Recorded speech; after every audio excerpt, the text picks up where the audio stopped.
সুপ্রিয় শিক্ষার্থীরা, আশা করছি সকলে ভালো আছেন। তো আজকে আমরা কথা বলবো হচ্ছে আপনাদের সকালে যে সিনিয়র অফিসারের যে প্রিলিমিনারি পরীক্ষা হয়েছে সেটার সলিউশন নিয়ে। তো আপনাদের পরীক্ষা কেমন হয়েছে একটু কমেন্ট বক্সে জানান। তবে আমার যেটা আর কি ব্যক্তিগত অভিজ্ঞতা সেটা বলে যে জিকে এবং হচ্ছে আইসিটি এটা খুবই কঠিন হয়েছে। মানে এখানে আসলে কলম ধরার মতো প্রশ্ন আসলে হয় নাই। অন্যদিকে ম্যাথ এবং বাংলা দুটা মোটামুটি মানে অ্যান্সার করার মতো বেশ ভালো সুযোগ ছিল আর কি। তো যারা একটু প্রশ্নটা বুঝে অ্যান্সার করতে পারবেন তাদের জন্য হচ্ছে পরীক্ষাটা মোটামুটি মানে পাশ করার মতো হবে আর কি। তবে এখানে কাট মার্কস অনেকটা কমে আসবে। আমরা হচ্ছে জেনারেলি মানে প্রশ্নের সমাধান শেষে আমরা বলে দিব যে এই সেক্টরে নাম্বারটা এরকম হতে পারে আর কি। তো সেক্ষেত্রে আপনার কাট মার্কস কেমন হবে সেটা আপনি একটা ধারণা পাবেন। আর কাট মার্কসটা আসলে কিভাবে হিসাব করতে হয়, যখন হচ্ছে আপনি প্রত্যেকটা সাবজেক্ট ওয়াইজ হচ্ছে আপনার যে কতটা মার্কস পারার মতো হয়েছে সেই হিসেবে যখন হচ্ছে আপনি আসবেন এবং কতজনকে টিকানো হবে সেই হিসাব করলে হচ্ছে কাট মার্কসটা চলে আসে আর কি। তো প্রশ্ন যেটা হয়েছে সেটা হচ্ছে খুবই হার্ড কোশ্চেন ছিল জিকে এবং আইসিটি তে। ম্যাথ এবং বাংলা দেখলাম যে মোটামুটি আর কি সলভ করার মতো আর কি ছিল। তো সেক্ষেত্রে আজকে আমরা একটু সলিউশনে চলে যাই। তো আমরা আজকে ম্যাথের যে বিষয়টা সেটা একটু জাস্ট বোঝানোর ট্রাই করব, বাকিগুলোকে আমরা শুধুমাত্র অ্যান্সার বলে যাব। আর আপনার হচ্ছে একটু মিলিয়ে নেবেন যে আপনাদের সাথে আসলে অ্যান্সারটা মিলেছে কিনা। আর যারা হচ্ছে যে 50+ আর কি মোটামুটি এরকম থাকবে উইদাউট এনি কনফিউশন, দেখেন আপনার কাট মার্কস হিসাব করা বা আপনার মার্ক হিসাব করা যেটা নিয়ে একটা মাত্র কনফিউশন থাকবে সেটাকে নেগেটিভ ধরবেন। নেগেটিভ ধরে যদি আপনার মার্কস 50+ থাকে তাহলে অবশ্যই আপনি রিটেনের জন্য প্রিপারেশন নেবেন। আর একটা ব্যাপার সেটা হচ্ছে যে আমরা সবাই জানি যে কর্মহীন থাকার থেকে কিছু করা ভালো। এখন আপনি ধরে নিলেন যে আপনার আসবে না বা কিছু, সেটা ধরে আপনি চুপচাপ বসে থাকার থেকে আপনি পড়লে সেটা আপনার জন্য ভালো হবে। ওকে, তাহলে আমরা হচ্ছে শুরু করি। তো প্রথম যে কোশ্চেনটা ছিল সেটা হচ্ছে যে জসীমউদ্দীনের নকশিকাঁথার মাঠ কাব্যগ্রন্থটি কোন ছন্দে রচিত? এটা মাত্রাবৃত্ত ছন্দে রচিত।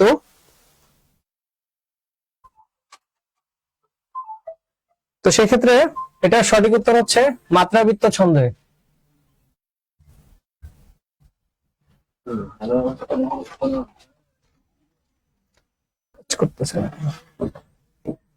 তাহলে প্রথমটা যার গুণ আছে সে বিনয়ী হয়, এটা কোন ধরনের বাক্য?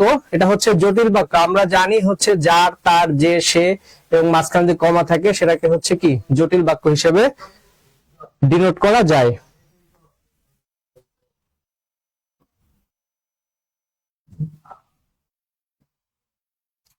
রঞ্জন চরিত্রটি রবীন্দ্রনাথ ঠাকুরের কোন নাটকের? এটার উত্তর হচ্ছে কবরী। রক্ত কবরী নাটকের হচ্ছে একটি চরিত্র হচ্ছে রঞ্জন। তো সেক্ষেত্রে সঠিক উত্তর হচ্ছে রক্ত কবরী।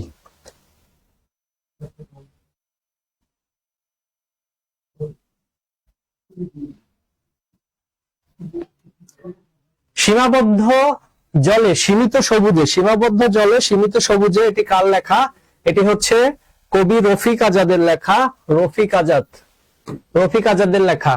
বাংলা সাহিত্যের দুঃখবাদী কবি কাকে বলা হয়? বাংলা সাহিত্যের দুঃখবাদী কবি বলা হয় যতীন্দ্রনাথ সেনগুপ্ত। বাংলা সাহিত্যের দুঃখবাদী কবি হচ্ছে যতীন্দ্রনাথ সেনগুপ্ত।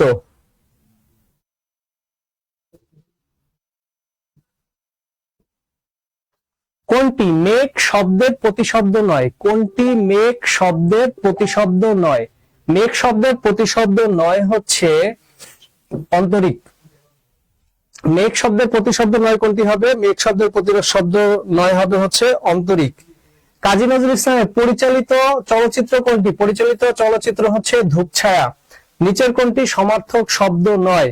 আমরা জানি লেনদেন, এটা হচ্ছে বিপরীতার্থক শব্দ, আর বাকি যেগুলো আছে সেগুলো সবই হচ্ছে কি শব্দ? সমার্থক শব্দ। তো সেক্ষেত্রে আমাদের সঠিক উত্তর হবে হচ্ছে লেনদেন।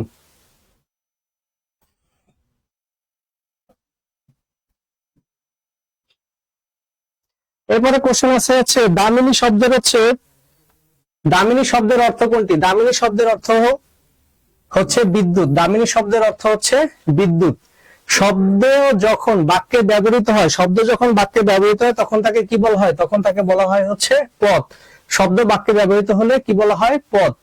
উপমান কর্মধারয় সমাজের সঠিক উদাহরণ কোনটি? উপমান কর্মধারয় সমাসের সঠিক উদাহরণ হচ্ছে তুষার শুভ্র। ওকে,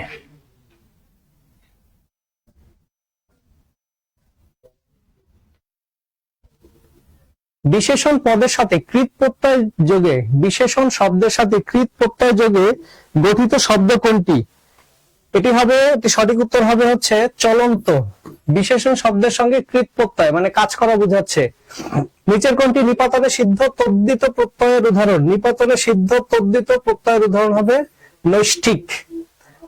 রবীন্দ্রনাথ ঠাকুরের গল্পগুচ্ছের অন্তর্গত গল্প নয় কোনটি? আমরা সবাই জানি হচ্ছে কি রবীন্দ্রনাথের নৌকাডুবি হচ্ছে একটা উপন্যাস। তাহলে উপন্যাস যদি হয় তাহলে সেটা তো গল্পগুচ্ছের কি থাকতে পারবে না, গল্প হিসেবে থাকার কথা না। তাহলে সঠিক উত্তর হবে গল্পগুচ্ছ অন্তর্ভুক্ত নয় কোনটি হবে? নৌকাডুবি। এটি একটি রবীন্দ্রনাথের উপন্যাস।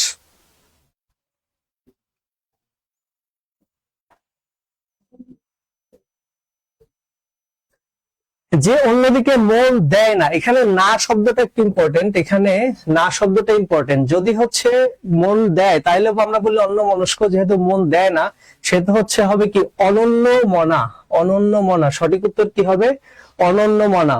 চর্যাপদ মূলত কোন ভাষার আদলে রচিত? এটা আসলে প্রাকৃত ভাষার আদলে রচিত। চর্যাপদ কোন ভাষার আদলে রচিত? প্রাকৃত ভাষার আদলে রচিত। এর পরবর্তী যেটি আছে সেটি হচ্ছে কোনটি বিমূর্ত বিশেষ্য?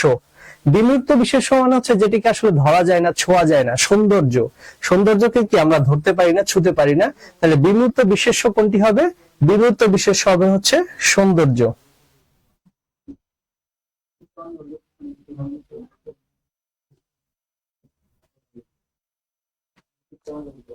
এবার আসেন, এবার কি বলা হয়েছে? এবার বলা হয়েছে যে কাজ শব্দের কোন পদ? কাজ শব্দের কোন পদ?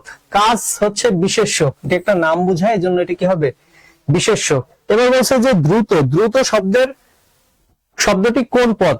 এটি একটি ক্রিয়া বিশেষণ, মানে হচ্ছে সে যায়, সে দ্রুত যায়।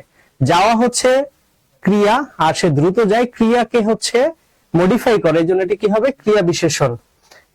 পরবর্তীতে আসছে প্রভাত চিন্তা কার রচিত গ্রন্থ? প্রভাত চিন্তা এটি কালী প্রসন্ন ঘোষের রচিত একটি গ্রন্থ। প্রভাত চিন্তা কালী প্রসন্ন ঘোষের একটি রচিত গ্রন্থ।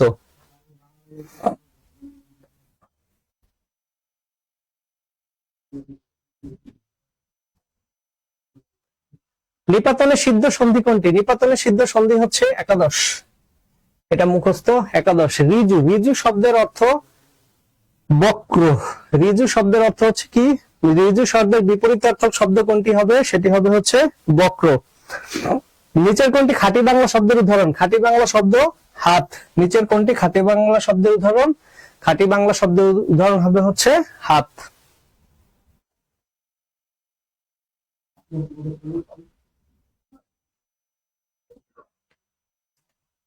দারোগা শব্দটি কোন ভাষা থেকে বাংলা ভাষায় এসেছে? দারোগা শব্দটি কোন ভাষা থেকে বাংলা ভাষায় এসেছে? এটি হবে তুর্কি, তুর্কি ভাষা থেকে এসেছে। হারিকিরি, হারিকিরি শব্দটির অর্থ হচ্ছে কি? হারিকিরি শব্দটির অর্থ হচ্ছে আত্মহত্যা। হারিকিরি শব্দটির অর্থ হচ্ছে আত্মহত্যা। তো সেই ক্ষেত্রে বাংলায় যদি আমি দেখি, বাংলায় আসলে বাংলায় 15 থেকে 16 মার্কস পাওয়ার মতো হচ্ছে একটা প্রশ্ন হয়েছে। মানে এখানে 15 থেকে 16টা পারার মতো একটা প্রশ্ন হয়েছে। বাকি যে 10টা প্রশ্ন আছে, এই 10টা প্রশ্ন খুবই কঠিন।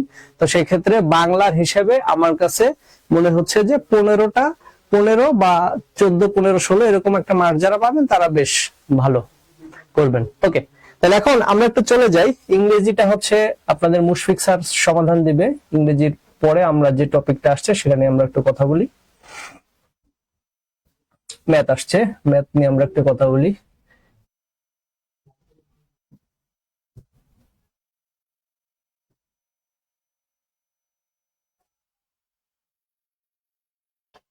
দেখেন এখানে ম্যাথে যেটা বলা হয়েছে যে if x and y positive integers, x এবং ওয়াই হচ্ছে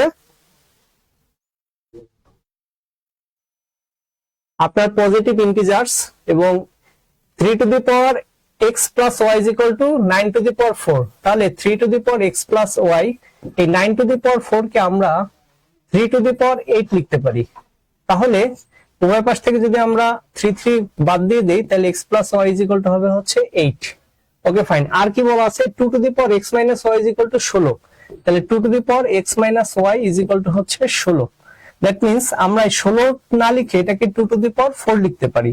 তাহলে এক্স মাইনাস ওয়াই হবে হচ্ছে 4। তাহলে এক্স প্লাস ওয়াই পেলাম 8 এবং এক্স মাইনাস ওয়াই পেলাম হচ্ছে কত 4। তাহলে এখন এটার নিচে যদি আমরা এটাকে লিখি x plus y is equal to 8, এটা ক্যান্সেল হয়ে গেলে এক্স এর মান আসবে হচ্ছে টুয়াইজ এক্স, এখানে আসবে হচ্ছে 12, তাহলে এক্স এর মান আসবে হচ্ছে 6। এক্স এর মান যদি হচ্ছে 6 আসে তাহলে আমরা যদি হচ্ছে এখানে বসাই এক্স এর মান 6 বসালে ওয়াই এর মান আসবে হচ্ছে 2। তাহলে এখন একটু খেয়াল করেন আমাকে কি বের করতে বলছে x square minus y square, তাহলে x square minus y square যদি হয় তাহলে 6 স্কয়ার মাইনাস হচ্ছে 2 স্কয়ার, দ্যাট মিন্স 36 মাইনাস 4 ইজ ইকুয়াল টু কত আসবে 32। সঠিক উত্তর হচ্ছে কত? সঠিক উত্তর সি হচ্ছে 32। সঠিক উত্তর সি হচ্ছে 32। ওকে,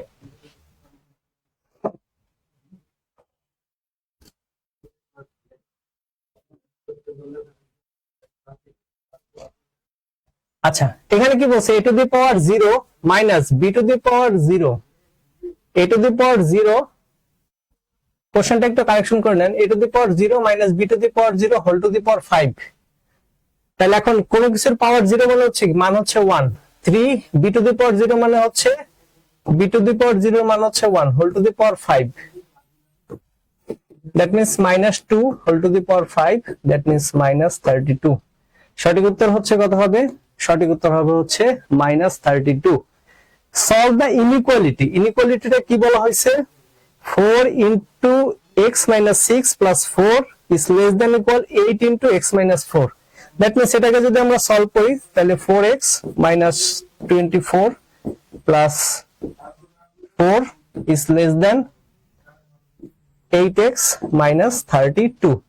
ওকে, এবার যদি আমরা সাইড চেঞ্জ করি তাহলে হচ্ছে এই সাইডে আসবে হচ্ছে 4x আর 32 20 মিলে হচ্ছে 12, দ্যাট মিন্স এখানে থাকবে 3 ইজ লেস দ্যান x, তাহলে x ইজ গ্রেটার দ্যান 3। সঠিক উত্তর হচ্ছে x ইজ গ্রেটার দ্যান 3। সঠিক উত্তর হচ্ছে কত? x is greater than 3। ওকে, তাহলে যাদের হচ্ছে x ইজ গ্রেটার দ্যান 3 আসছে তাদের উত্তর সঠিক হয়েছে। আমরা চলে যাই 54 নম্বরে। 54 নম্বরে বলা হয়েছে যে 2 to the power log 2 x plus 3 is equal to 4। তাহলে এটা সলভটা আমরা কি করতে পারি? লগ এর নিয়ম অনুসারে 2 to the power 4 is equal to হচ্ছে কত? x plus 3, that means 16 is equal to হচ্ছে x plus 3, that means x is equal to কত হবে? 13। সঠিক উত্তর কত? সঠিক উত্তর হচ্ছে 13। যারা 13 অ্যানসার করছেন তাদের উত্তর সঠিক হয়েছে।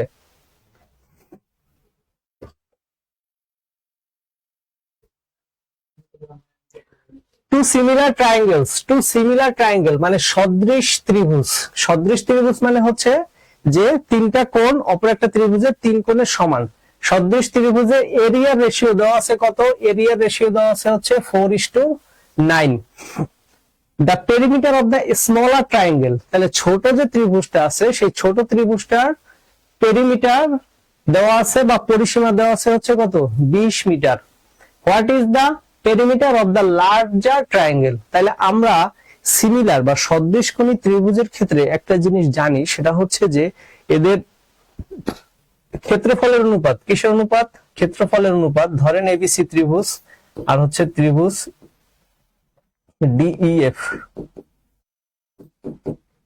এই দুটোর যে ক্ষেত্রফলের যে অনুপাত হবে সেই অনুপাতটা হবে তাদের perimeter.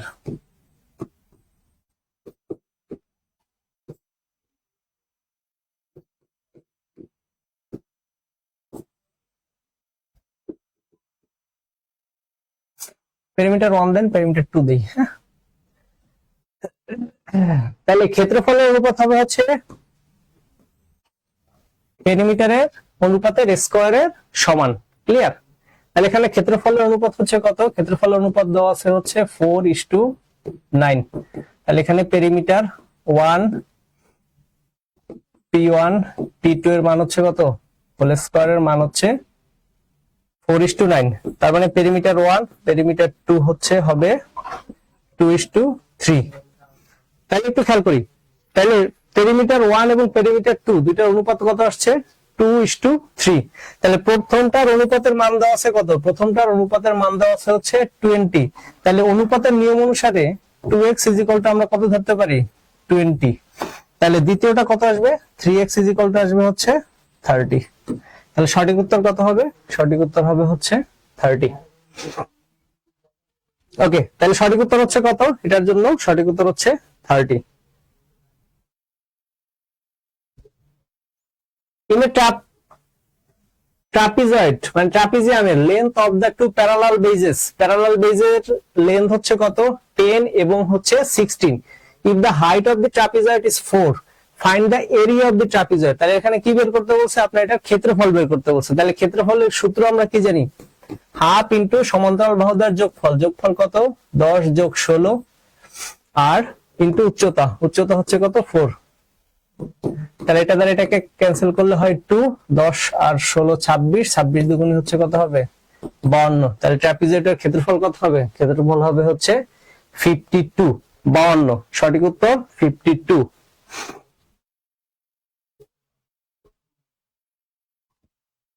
Surface area of A cube is 96 square unit. Surface area cube মানে একটি ঘনকের সারফেস এরিয়া সমগ্রতলের ক্ষেত্রফল, ঘনকের সমগ্রতলের ক্ষেত্রফল সূত্র কি, 6a square is equal to হচ্ছে 96। What is the length of the longest stick that can be placed inside the cube. তার মানে একটু খেয়াল করেন, a square is equal to হচ্ছে 6 দ্বারা কাটলে 16, তাহলে এর মান কত হবে 4 পেলাম। তাহলে এটা যদি একটা কিউব হয়,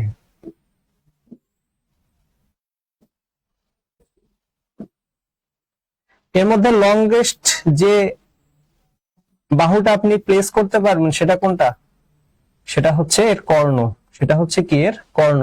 তাহলে কিউবের কর্ণের সূত্র আমরা কি জানি, কিউব লংগেস্ট স্টিক কোনটি এটার ভিতরে বসানো যাবে, তার কর্ণটাই হচ্ছে কি হবে, এটা longest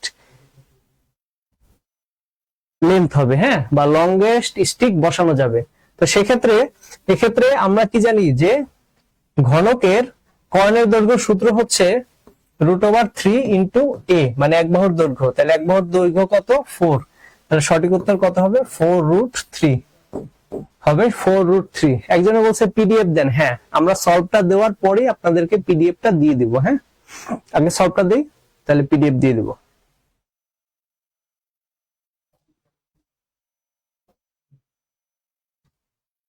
In a rectangle, diagonal length is 13 and width is 5. What is the perimeter of the rectangle? একটু খেয়াল করেন, রেক্ট্যাঙ্গেলে কি বলা হয়েছে, এটা যদি হচ্ছে একটা আয়তক্ষেত্র হয়, এর ডায়াগোনাল লেন্থ বলা আছে হচ্ছে 13, ডায়াগোনাল লেন্থ বলা আছে হচ্ছে 13 আর ওয়াইড ইজ 5। একটু খেয়াল করেন, তাহলে এটা তো একটা হচ্ছে আয়তক্ষেত্র, আয়তক্ষেত্রের প্রত্যেকটা কোণ হচ্ছে কি সমকোণ, যেহেতু এটা হচ্ছে অতিভুজ, এটা যেহেতু 5, তাহলে এটা কত হবে, এটা হবে হচ্ছে 12। তাহলে 12 যদি হয় তাহলে পেরিমিটার কত হবে, পেরিমিটার হবে হচ্ছে 12 যোগ 5 গুণ 2, দ্যাট মিন্স 34। সঠিক উত্তর হচ্ছে কত, সঠিক উত্তর হচ্ছে 34। ওকে,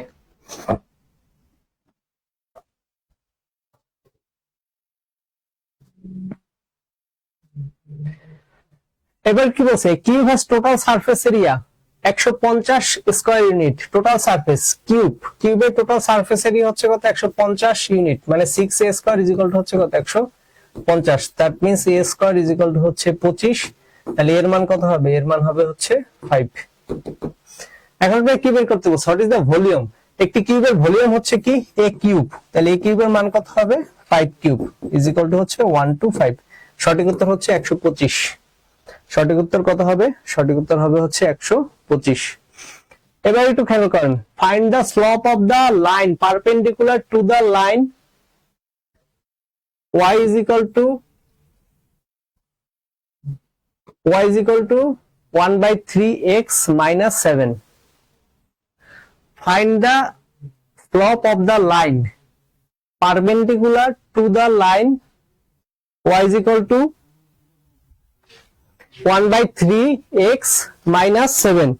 তাহলে আপনারা একটু হচ্ছে এটা কি সবাই জানেন কিনা যে এই কোশ্চেনটা খুবই একটু কঠিন একটা কোশ্চেন আসছে। আমরা জানি y mx plus c, y mx plus c হচ্ছে কি সরলরেখার সমীকরণ,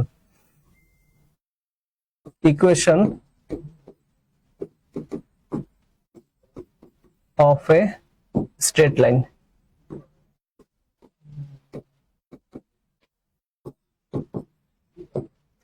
সরলরেখার সমীকরণ হচ্ছে কত?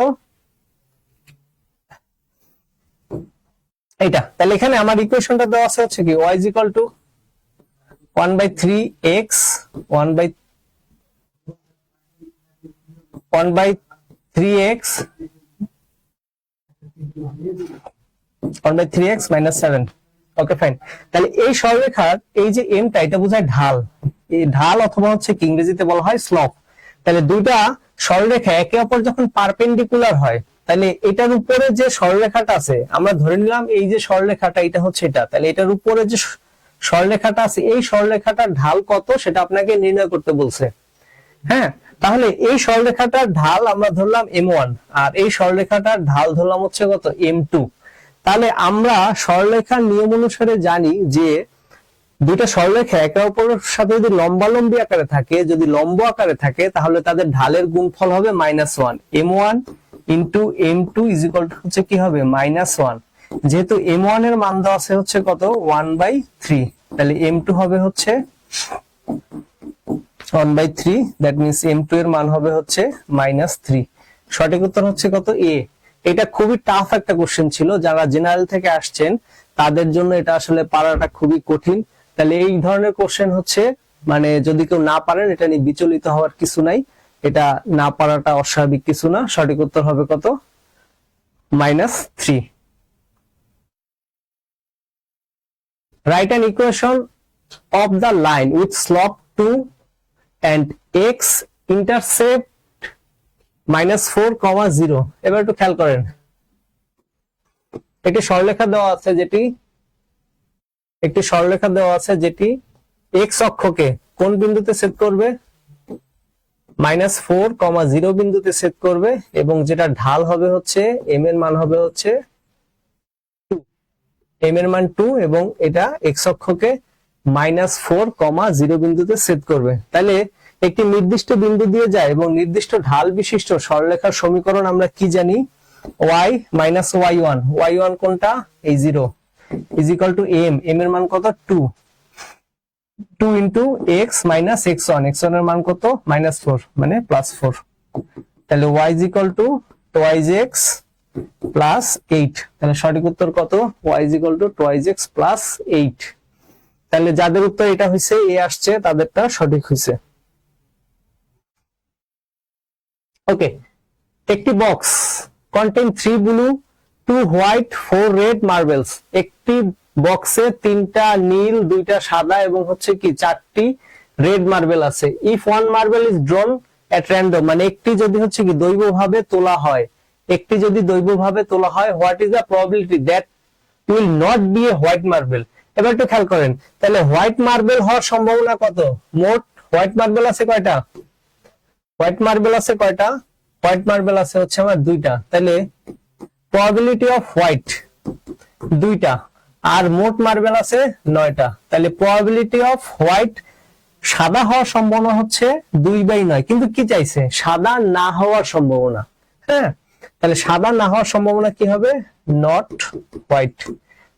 হোয়াইট হচ্ছে 1 - 2/9, দ্যাট মিন্স অ্যান্সার হবে 7/9। সঠিক উত্তর হচ্ছে কত 7/9। এটা আমাদের লেকচার থেকে একদম মানে পুরো কমন আসছে। এটা আমাদের বইয়ের যে 30 নাম্বার লেকচার সেখানে হচ্ছে যে আমরা এই ধরনের ম্যাথ কয়েকটা আছে ওখান থেকে একদম চলে আসছে।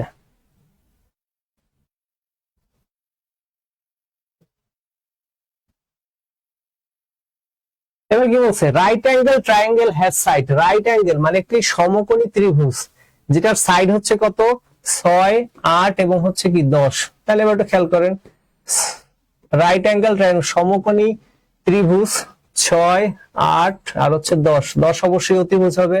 এখন এটা কি বের করতে বলছে? এরিয়া বের করতে বলছে। তাহলে এরিয়া কি হবে? হাফ ইন্টু ভূমি, ভূমি হচ্ছে 8, উচ্চতা হচ্ছে 6, অ্যান্সার হবে হচ্ছে 24। সঠিক উত্তর কত? সঠিক উত্তর হবে হচ্ছে 24।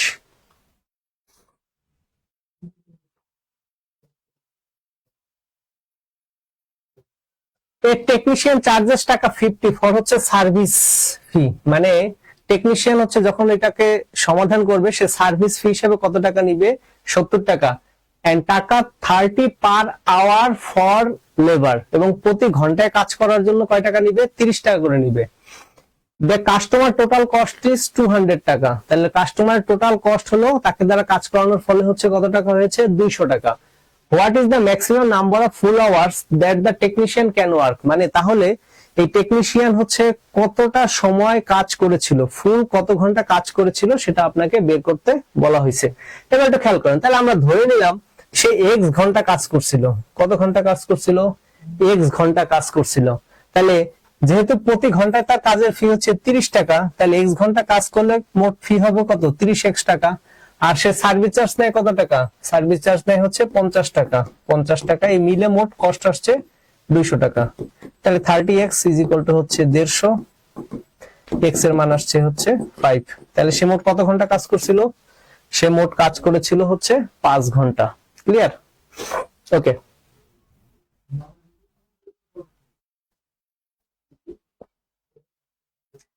The price of a stock increased by 20% in January and then decreased 10% in February.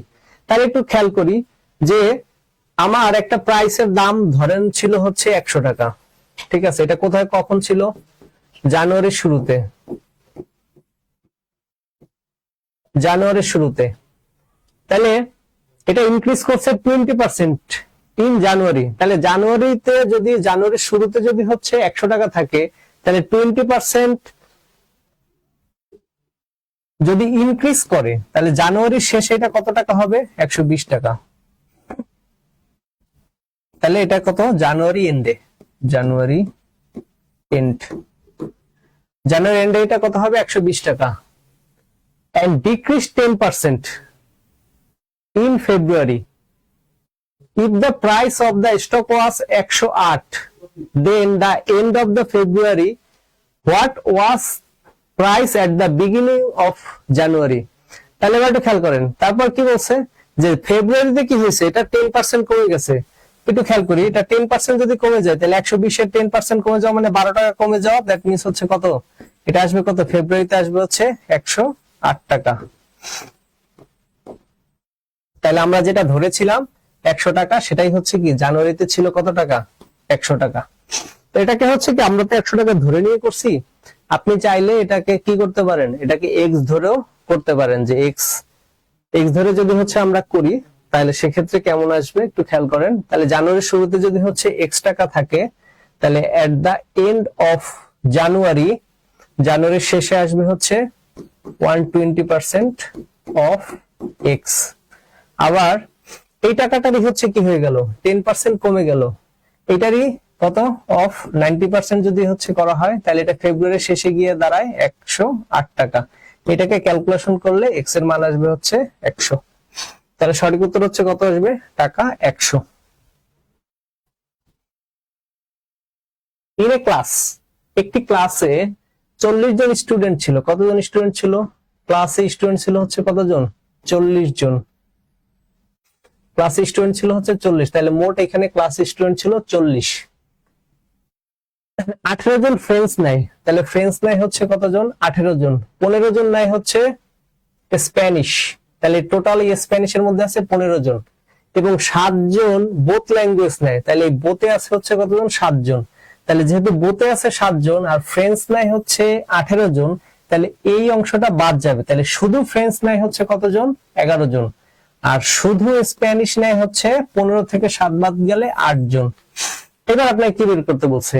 এবার বের করতে বলা হয়েছে যে how many students study neighbour language, মানে এর ভিতরে যারা আছে তারা তো যে কোনো একটা পড়ছে, অনেকে দুইটাই পড়ছে, এর বাহিরে কতজন আছে সেটা বের করতে হবে। তাহলে ভিতরে আছে কতজন? ভিতরে আছে হচ্ছে 11 যোগ 7 যোগ হচ্ছে 8, তাহলে আমরা পাই 28 7 15 11 26। তাহলে নেইবার একটা সাবজেক্টও নেয় নেই, 40 মাইনাস 26 ইজ ইকুয়াল টু হচ্ছে কত 14। তার মানে দুইটা সাবজেক্টের একটাও নেয়নি কতজন, 14 জন। সঠিক উত্তর কত হবে 14। The ratio of AB is 2:3. AB এর রেশিও কত 2:3 and ratio is to B:C.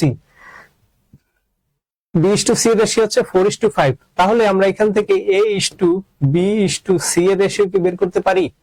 A:B:C এর রেশিও কত হবে 8:12 হচ্ছে কত 15। Okay fine. এবার কি বলা আছে, এর মান বলা আছে হচ্ছে কত 16। That means 8x is equal to হচ্ছে কত 16। তাহলে x এর মান কত আসবে, x এর মান আসবে হচ্ছে 2। তাহলে আপনাকে কার মান বের করতে বলছে, c এর মান। তাহলে c এর মান কত 15x is equal two 15 into 2 is equal to কত হবে 30। সঠিক উত্তর হচ্ছে কত, সঠিক উত্তর হবে হচ্ছে 30। ওকে আচ্ছা, a shopkeeper mark up his goods 40%। তাহলে একটা পণ্যের দাম যদি হয় হচ্ছে 100 টাকা, সে যখন হচ্ছে 40% বাড়াবে, কত পার্সেন্ট বাড়াবে 40% বাড়াবে, তখন তার সেলিং প্রাইস কত হবে 140 টাকা। ঠিক আছে, তাহলে 40% বাড়ালো, কি করলো 40% বাড়ালো cost price, then he offer discount, এবং এই বাড়ানোর পরে সে কি করছে ডিসকাউন্ট দিছে। ডিসকাউন্ট দিয়েছে কত পার্সেন্ট, ডিসকাউন্ট দিয়েছে হচ্ছে 15%। কত পার্সেন্ট ডিসকাউন্ট দেওয়া হয়েছে 15%। তাহলে 140 টাকার উপরে 15% ডিসকাউন্ট দেওয়া হয়েছে। ডিসকাউন্ট দিলে দাম আসবে কত 85%। তাহলে এটি 5% অফ 140, এটাকে ক্যালকুলেশন করলে আসবে হচ্ছে 119। তাহলে তাতে তার ওভারঅল কত টাকা লাভ, তাহলে তার কস্ট প্রাইস কত ছিল 100 টাকা, সে বিক্রি করতেছে কত টাকায় 119 টাকায়। তাহলে ওভারঅল লাভ হয়েছে কত পার্সেন্ট, ওভারঅল লাভ হয়েছে 19%। সঠিক উত্তর কত হবে 19।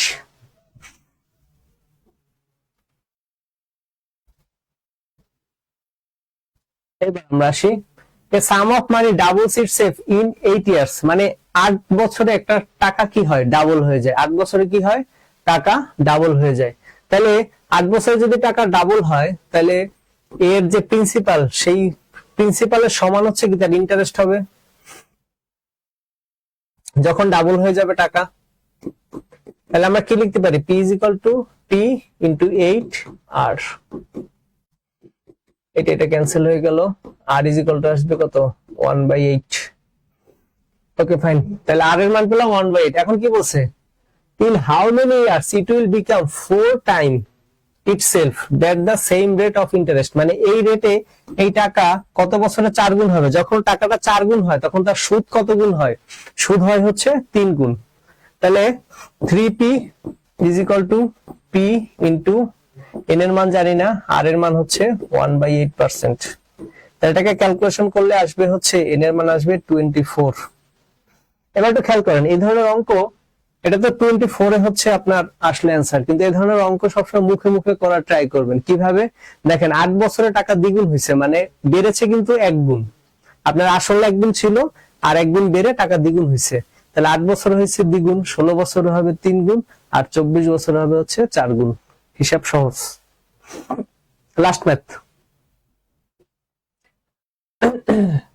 12 জন ওয়ার্কার একটি কাজ কমপ্লিট করতে পারে হচ্ছে 15 দিনে, এবং 9 জন ওয়ার্কারের ওই কাজটি কমপ্লিট করতে কতদিন সময় লাগবে। আমরা কি জানি, সূত্র জানি n1 d1 is equal to হচ্ছে কি n2 d2। তাহলে n1 মোট ওয়ার্কারের সংখ্যা হচ্ছে কত, মোট ওয়ার্কার সংখ্যা হচ্ছে 12, আর ডে লাগবে কতদিন 15 দিন 15। আর এইখানে হচ্ছে মোট ওয়ার্কার হচ্ছে 9 জন, ডে এর সংখ্যা আমরা জানি না, d2 বের করতে হবে। 9 দ্বারা 3 5, 3 দ্বারা 4, তাহলে d2 এর মান আসছে হচ্ছে 20। তাহলে মোট কতদিন লাগবে 20 দিন সময় লাগবে। তাহলে আমাদের ম্যাথের যে সলিউশন যেটা ছিল সেটা হচ্ছে আমরা শেষ করতে পারলাম। তো ম্যাথের সলিউশন শেষ করে আমি যেটা দেখতে পাচ্ছি যে আপনাদের ম্যাথে মোট পারার মতো কোশ্চেন ছিল 13টা বা 14টা। হ্যাঁ, সিট একটু দেন। ওকে, তো ম্যাথের জন্য হচ্ছে আমার দৃষ্টিতে হচ্ছে ম্যাথের জন্য যারা হচ্ছে 12 বা 13 পাবেন তারা বেশ ভালো মার্কস, ঠিক আছে। মানে ম্যাথে কোশ্চেন পারার মতো কোশ্চেন ছিল হচ্ছে 12টার মতো, তো ম্যাথে যারা 12 বা 13 পাবেন তাদের এটা ভালো মার্কস আছে। ওকে, তারপরে হচ্ছে আমরা আসি এখানে, the name of FIFA world cup 2026 official match ball is, এটার হচ্ছে অ্যান্সার হচ্ছে ট্রায়োন্ডা। ট্রায়োন্ডা, ঠিক আছে। ট্রায়োন্ডা হচ্ছে 2026 যে বিশ্বকাপ হবে সেটার বলের নাম হচ্ছে Trionda. Okay, what is the largest volcano of the world according to their elevation, তাহলে এলিভেশন অনুসারে সবচেয়ে বড় ভলকানো কোনটা পৃথিবীর? এটার প্রথমটা হচ্ছে অ্যান্সার হবে Ojos del সালাডো। Ojos del সালাডো।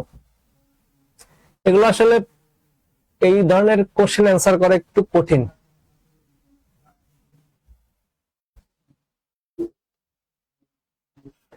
What is the word, phrase, number or other sequence that character that reads the same backward as forward, মানে যে সমস্ত সংখ্যাকে পিছন দিক থেকে পড়লেও একই এবং সামনের দিক থেকে পড়লেও একই, মানে ডান পাশ থেকে পড়লেও একই বাম পাশ থেকে পড়লেও একই, সেই ধরনের সংখ্যাগুলোকে কি বলা হয়? সেগুলোকে বলা হয় হচ্ছে প্লেইন্ড্রোমস। যেমন হচ্ছে কি ম্যাডাম, MADAM, দেখেন এই যে ম্যাডাম এই দিক থেকে পড়লেও ম্যাডাম, আবার এই দিক থেকে পড়লেও কি ম্যাডাম, ঠিক আছে। তাহলে এগুলোকে কি বলা হয়? প্লেইন্ড্রোমস।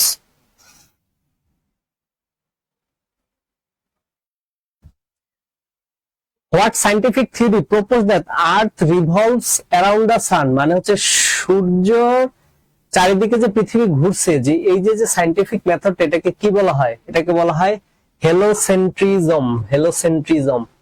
What is the rarest and most expensive spice in the world by weight, মানে এখানে বলছে যে সবচেয়ে দুর্লভ এবং হচ্ছে কি দামি মশলা কোনটি পৃথিবীর? সবচেয়ে দুর্লভ এবং দামি মশলা কোনটা? আমরা সবাই জানি জাফরান।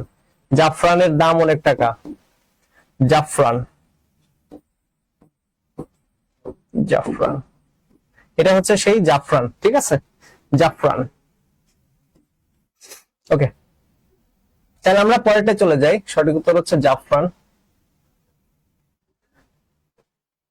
তাহলে what terms for the animals that maintain a constant body temperature, মানে এই যে পশুরা যে হচ্ছে তাদের যখন শীত হয় তারা তাদের বডি টেম্পারেচার বাড়ায়া কি করে? পরিবেশের সাথে অ্যাডজাস্ট করে, এবং আবার যখন হচ্ছে গরম হয় তখন হচ্ছে পরিবেশের সাথে তারা কি করে?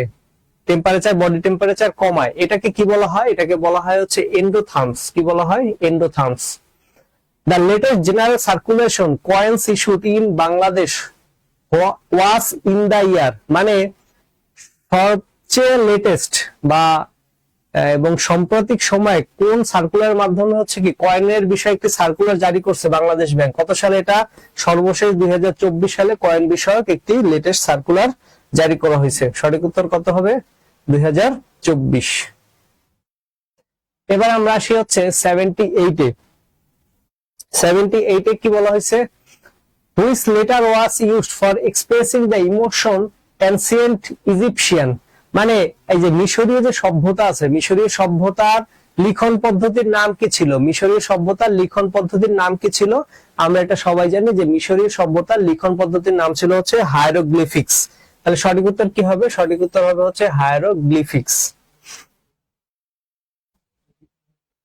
Which country is the largest producer of cocoa beans globally, মানে এই যে আমরা কফি খাই না, কফির যে কোকোয়া, এইটা সবচেয়ে বেশি প্রডিউস করে কারা?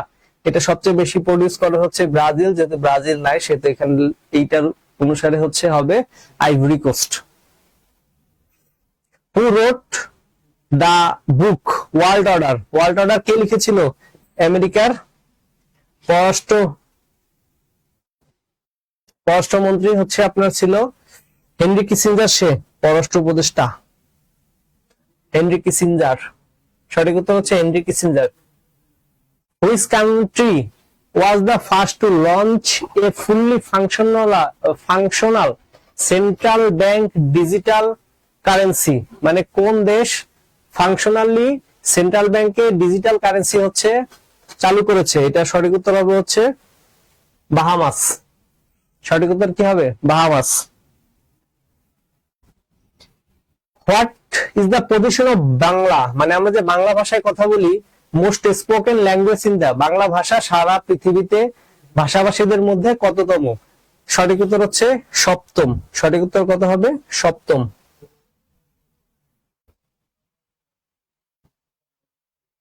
Gradual decrease in price level of goods and services is called, মানে যদি কি হয়, কোন জায়গার মালামালের দাম কি করতে থাকে, যদি কমতে থাকে, তখন সেটাকে কি বলা হয়?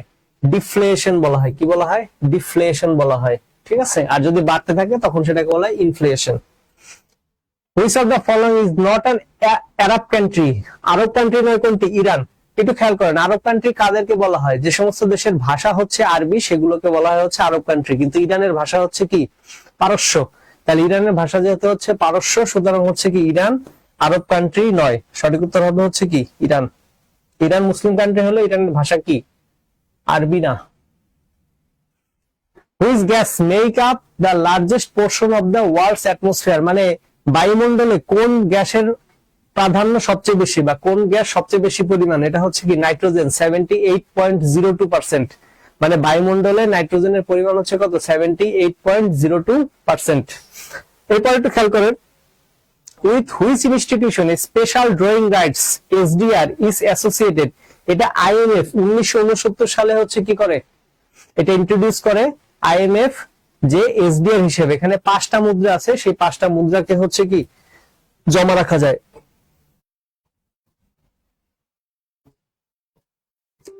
What was the name of the first computer virus, প্রথম কম্পিউটার ভাইরাসের নাম হচ্ছে ক্রিপার। প্রথম কম্পিউটার ভাইরাসের নাম হচ্ছে কি? Creeper. What does QR stand for, QR মানে হচ্ছে কি কুইক রেসপন্স। এই যে কিউআর কোড, কিউআর কোড আমরা কি কুইক রেসপন্স হিসেবে ব্যবহার করি, তাহলে সঠিক উত্তর কি হবে? QR stand for quick response.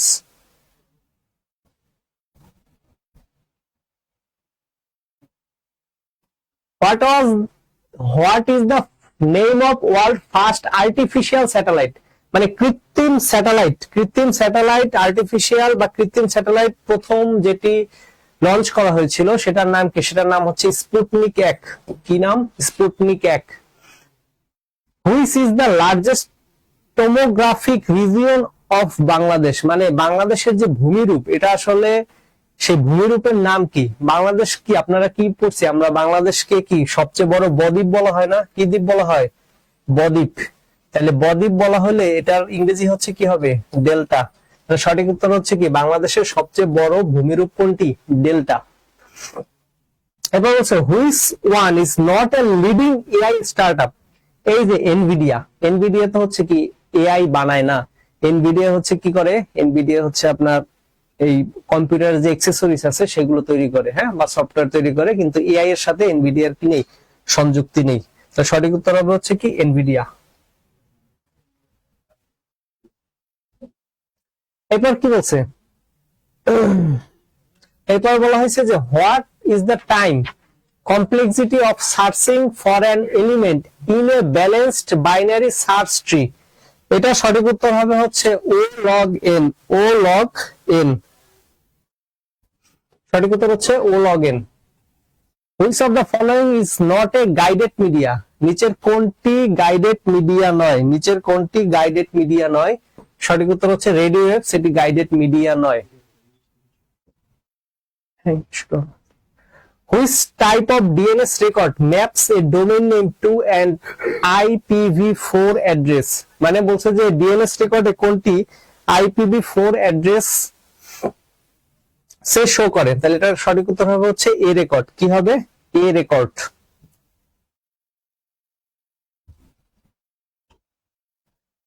A chatbot like ChatGPT is an example of generative AI, মানে জেনারেটিভ এআই মানে হচ্ছে একে কি আগেই প্রশিক্ষণ দেওয়া হয় সে কিভাবে অ্যান্সার করবে এবং কোন ধরনের প্রশ্ন আসলে কি ধরনের অ্যান্সার সে দিবে, সেটা আগে তাকে ট্রেন্ড আপ করা হয়, এই জন্য এটাকে কি বলা হয়? Generative AI. তাহলে সঠিক উত্তর কি হবে?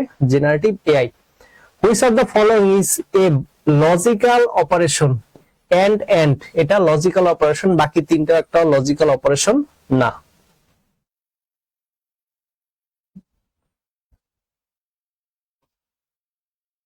what is the use of CAPTCHA in online banking application? মানে অন্য যেন কোনো যন্ত্র কি করতে না পারে, আপনার এই অ্যাপ্লিকেশনটাকে ব্যবহার করতে না পারে, শুধুমাত্র হিউম্যানই যেন ব্যবহার করতে পারে, এই জন্য ক্যাপচা ব্যবহার করা হয়। কি কারণে? Blocking bots. সঠিক উত্তর হবে হচ্ছে ব্লকিং বটস। আমরা চলে আসছি একদম শেষে। ওয়াইফাই স্ট্যান্ড ফর, ঠিক আছে, ওয়াইফাই স্ট্যান্ড ফর কত? এটা স্ট্যান্ডার্ড হচ্ছে IEEE 80211। সঠিক উত্তর হচ্ছে বি। সঠিক উত্তর কি হবে? সঠিক উত্তর হবে B. Which is not an IT certification? IT certification নয় কোনটা? ডিজিসেক। ডিজিসেক IT certification নয়। Which of the following is not one of the three VS used characterize big data? মানে বিগ ডাটা ক্যারেক্টারাইজ করতে কোনটি ব্যবহৃত হয় না?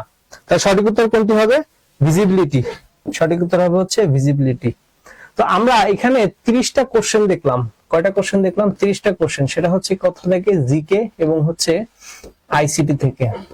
তো এখানে কোশ্চেনটা খুবই আমার কাছে কঠিন লাগছে। তো জিকে এবং আইসিটি তে স্ট্যান্ডার্ড মার্ক হচ্ছে মানে 12 মতো যারা পাবেন এই 30 এর ভিতরে 10 থেকে 12, তাহলে সেটা হচ্ছে স্ট্যান্ডার্ড, ঠিক আছে। তো সেক্ষেত্রে এই পর্যন্ত যে আমরা 75টা কোশ্চেন অ্যানালাইসিস করলাম, তাতে যদি আমরা ধরি জিকে এবং হচ্ছে আইসিটি, এখানে যদি হচ্ছে আমরা 10 ধরি, ম্যাথে যদি হচ্ছে আমরা ধরতে পারি হচ্ছে 13, আর যদি আমরা বাংলায় যদি ধরি হচ্ছে 15, তাহলে এই পর্যন্ত হচ্ছে যে আমার স্ট্যান্ডার্ডে আসে হচ্ছে আপনার 38 মার্কস। এরপরে হচ্ছে স্যার ইংলিশের সমাধানটা দিবে, ইংলিশের স্ট্যান্ডার্ডের সাথে কয়টা পারার মতো আসছে সেটা যদি যোগ করা হয়, তো সেই ক্ষেত্রে আমরা দেখব যে কাট মার্কস 50 থেকে 55 এই স্ট্যান্ডার্ডের ভিতরেই থাকার একটা সম্ভাবনা আছে। এটা হচ্ছে প্রত্যেকটা সাবজেক্ট অ্যানালাইসিস করে, আমি 4টা সাবজেক্ট অ্যানালাইসিস করে দেখলাম। এরপর হচ্ছে আমাদের সকলের শ্রদ্ধেয় মুশফিক স্যার আছে, সেই ইংলিশ অ্যানালাইসিসটা দিয়ে বলবে। তো এই পর্যন্ত আমার কাছে মনে হয়েছে যে 38টা কোশ্চেন যারা পেরেছে এবং 38 মার্ক এই পর্যন্ত যাদের আছে, তারা বেশ ভালো অবস্থানে আছে এবং এটা পাস করার জন্য যথেষ্ট। তো আমি বিদায় নিচ্ছি, মুশফিক স্যারকে আমি আমন্ত্রণ জানাচ্ছি।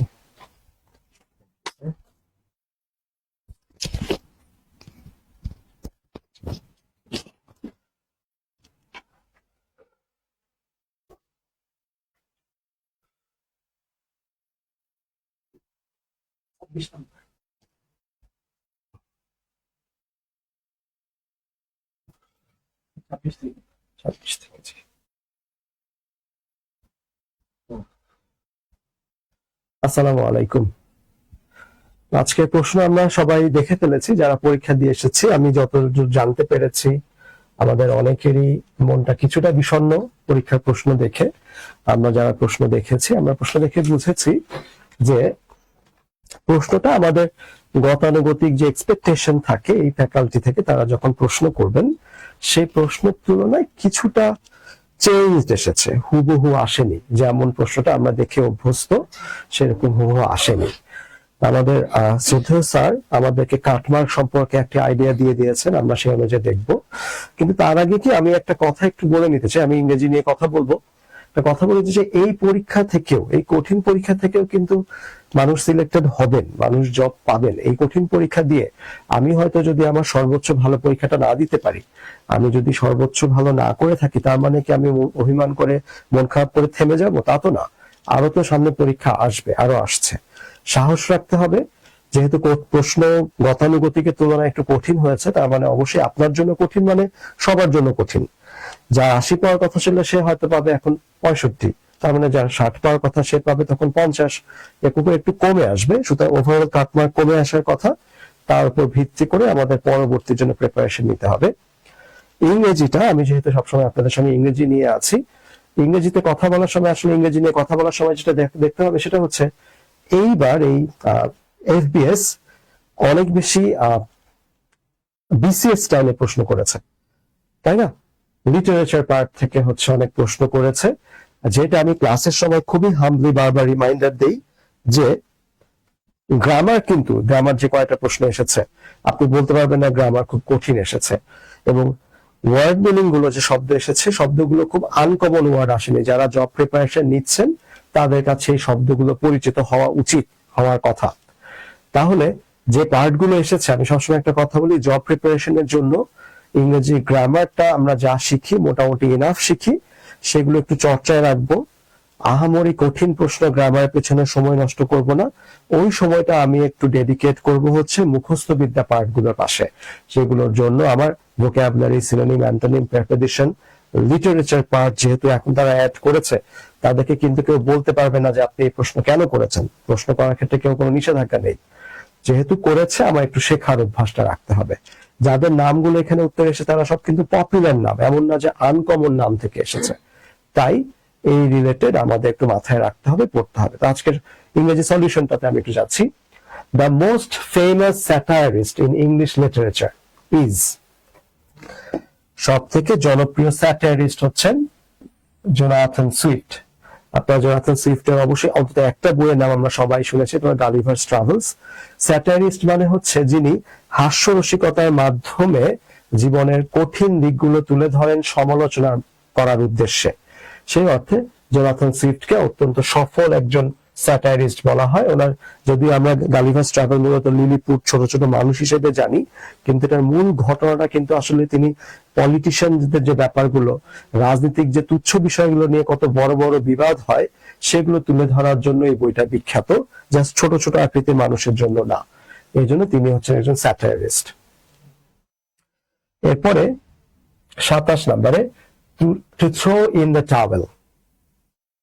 এই প্রশ্নটা আমি দেখেছি অ্যাডমিশন টেস্টের প্রশ্নে, আমি দেখেছি to throw in the towel. এই প্রশ্ন আগে রিপিটেশন ছিল এবিএস এর, যে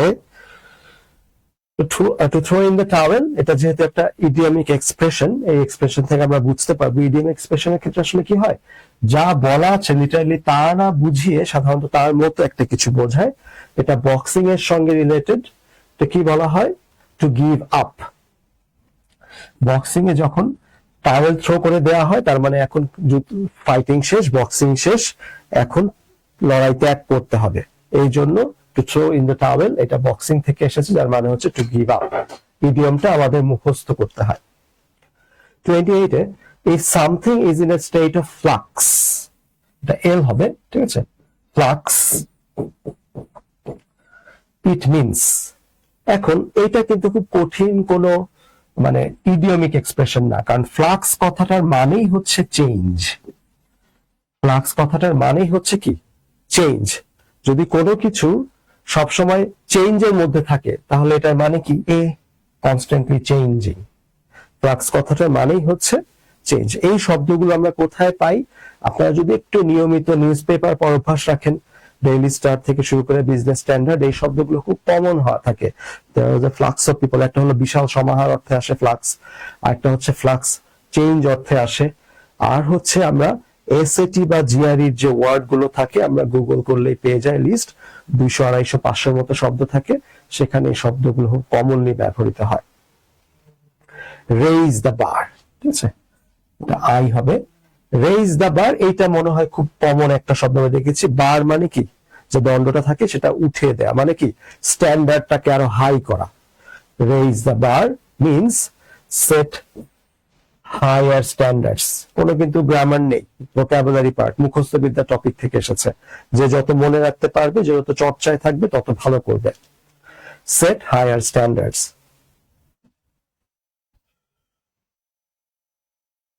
30 কাটিং কর্নার্স। এগুলো আবারও আমি বলবো, যার একটু ইংরেজির সঙ্গে পড়ার অভ্যাস আছে, তার জন্য এগুলো কঠিন প্রশ্ন না। হ্যাঁ, মুখস্থ বিদ্যার বোঝার উপায় নেই, গ্রামার অ্যাপ্লাই করার সুযোগ দেয়নি, কিন্তু এগুলো খুব আনকমন কোনো ফ্রেজেস না। কাটিং কর্নার্স, এটা হচ্ছে কি, সাধারণত এটা ইংরেজিতে টেলিভিশন দেখলে, মুভিজ দেখলে নিয়মিত এই শব্দগুলো শোনা যায়। সাধারণত খরচ বাঁচানোর চেষ্টা, আশপাশ থেকে একটু কোনাকাঞ্চির কাটাকাটি করে যতটুকু খরচ কমানো যায়, অ্যাভয়েডিং এক্সপেন্স, খরচ কমানো, কাটিং কর্নার্স। মানিয়ে নেওয়া, কর্নার ছোট করে কোথাও সাধ্যমতো বসানো, এরকম অর্থে। আবার চলে এসেছে সাহিত্য থেকে, বিসিএস এর ন্যায়। দেখুন, খুব আনকমন কোনো শব্দ আসেনি। ইন উইচ প্লে, কোন নাটকে, the famous line to be or not to be appears. তাহলে এটা অবশ্যই এখানে Macbeth, King Lear, Othello, Hamlet এগুলো সব কার? শেক্সপিয়ার। একটু আগে আমরা যার নাম দেখেছি জোনাথন সুইফট, এখন যার নাম দেখেছি শেক্সপিয়ার। যখনই আমাদের সাহিত্য নিয়ে পড়তে হয় এই ধরনের রাইটারদের বা হচ্ছে লেখকদের, আমরা যাদের দেখবো প্লে রাইটদের, তাদেরটা আমাদের পড়তেই হবে। এখানে মিস দেওয়ার কোনো সুযোগ নেই, এই লেখকদের ব্যাপারে পড়তেই হবে। আর শেক্সপিয়ারের সব থেকে কমন কোটেশনের মধ্যে যেগুলো পরীক্ষা আসছে বারবার, তার মধ্যে একটি হচ্ছে to be or not to be. হ্যাঁ, আপনি বলতে পারেন যে এটাতে এক্সপেক্ট করিনি, ট্রু, কিন্তু আবারও বলছি নিজের এক্সপেকটেশন বা নিজের এক্সপেকটেশন অনুযায়ী হয় নাই বলে নিজেকে ডিমোটিভেট করা যাবে না। এগুলো কিন্তু যারা একটু বিসিএস এর নিয়ে পড়াশোনা করেছে, যে কোনো চাকরির পরীক্ষা দিতে যান, আপনার বিসিএস প্রিভিয়াস ইয়ার প্রশ্ন পড়াটা কিন্তু মাস্ট। এটা আমি সবসময় বলেছি ক্লাসে। সেগুলো পড়লে এটা কারো কাছে এটা আনকমন মনে হওয়ার কোনো কারণ নেই। To be or not to be appears, এই কথাটা কে বলে? হ্যামলেট বলে। আমার আপনার মতোই অবস্থা, এই চাকরির পরীক্ষা দিয়ে এসে বেঁচে থাকবো কি থাকবো না এরকম বেচারা যখন একটা দোদুল্যমান অবস্থায় পড়ে, সে চাকরির পরীক্ষা নিয়ে পড়েনি, তার বাবা মারা গিয়েছিল, মা চলে গিয়েছিল বিয়ে করে, সে তখন যে আসলে বেঁচে থেকে কি লাভ, বাঁচবো নাকি না মরেই যাব, কোনটা ভালো হবে, সেই উদ্দেশ্যে তখন হ্যামলেট এই কথাটা বলেছিল, to be or not to be. The warning of the authority falls on deaf ears. Here, warning does the function of. এখন একটু অপশনের দিকে যদি আমরা তাকাই, আমাদের একটু স্বস্তি হবে। নাউন, অ্যাডজেক্টিভ, অ্যাডভার্ব, ভার্ব, একটু গ্রামার রিলেটেড প্রশ্ন পেয়েছি। এবং দেখুন খুবই সহজ গ্রামার। এখানে বলেছে ওয়ার্নিং শব্দটা কিসের কাজ করছে। পুরো বাক্যের অর্থ যদি আমি নাও দেখি, the warning of the authority falls on deaf ears, মানে কর্তৃপক্ষের সতর্কবার্তা কোনো কাজে আসতো না, কেউ পাত্তাই দিল না। অর্থ যদি নাও দেখি, আমরা একটা বেসিক গ্রামার জানি, ডিটারমিনার বা আর্টিকেলস এর পরে যে শব্দটা থাকবে সে কি হতে বাধ্য? নাউন হতে বাধ্য। তাহলে এখানে ওয়ার্নিং শব্দটা জিরান, সে নাউনের কাজ করছে।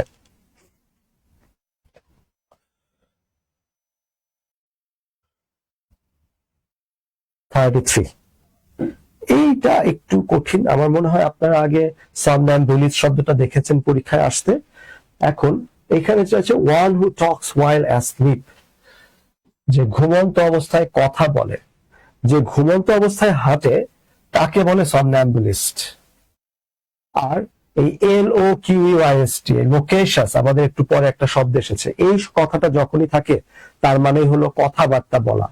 আর সমনি হচ্ছে রাত, ঘুমানো। সমনিলোকুইস্ট কথাটার মানে হচ্ছে যে ব্যক্তি ঘুমন্ত অবস্থায় কথা বলে। এখন কারো মনে হতে পারে যে স্লিপ টকার কেন না, ইংরেজিতে স্লিপ টকার বলে এরকম একসঙ্গে যুক্ত কোনো শব্দ নেই, স্লিপ টকার।